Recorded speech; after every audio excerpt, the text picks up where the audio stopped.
বিচারহীনতার এই সংস্কৃতি থেকে আমরা আদৌ কি কোনোদিন বের হয়ে আসতে পারবো? বছরের পর বছর মানুষ ন্যায্য বিচারের আশায় অপেক্ষা করে। আদালতে মামলা চলে, রায়ও হয়, কিন্তু অনেক ক্ষেত্রে সেই রায় কার্যকর হতে দীর্ঘ সময় লেগে যায়।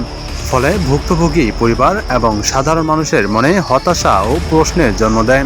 ঠিক একইভাবে রামিসা ও মারিসা এই দুই বোনের ঘটনায়ও মানুষ ন্যায্য বিচারের প্রত্যাশায় তাকিয়ে আছেন।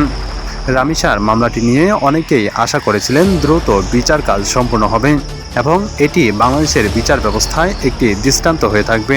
কিন্তু সময় গড়িয়ে গেলেও এখনও চূড়ান্ত নিষ্পত্তির জন্য অপেক্ষা করতে হচ্ছে। রায় ঘোষণার পরও উচ্চ আদালতের বিভিন্ন আইনি প্রক্রিয়া সম্পন্ন হওয়ার বিষয়, যার কারণে কার্যকর হতে অনেকটা সময় লেগে যায়। তবুও মানুষের একটাই প্রত্যাশা, রামিসা ও মারিসার পরিবার যেন ন্যায্য বিচার পায় এবং আদালত প্রক্রিয়া এমন পর্যায়ে পৌঁছেছে যেখানে কোনো ভুক্তভোগী পরিবারকে বছরের পর বছর অপেক্ষা করতে হয়। তবুও ন্যায্য বিচার পাওয়াটা যেন একেবারেই দুষ্করজনক হয়ে উঠেছে। তবে সাধারণ মানুষের এখন একটাই প্রশ্ন, রামিসা হত্যা মামলার রায় কি আদৌ হবে, নাকি এভাবে চলতে থাকবে বছরের পর বছর, যুগের পর যুগ?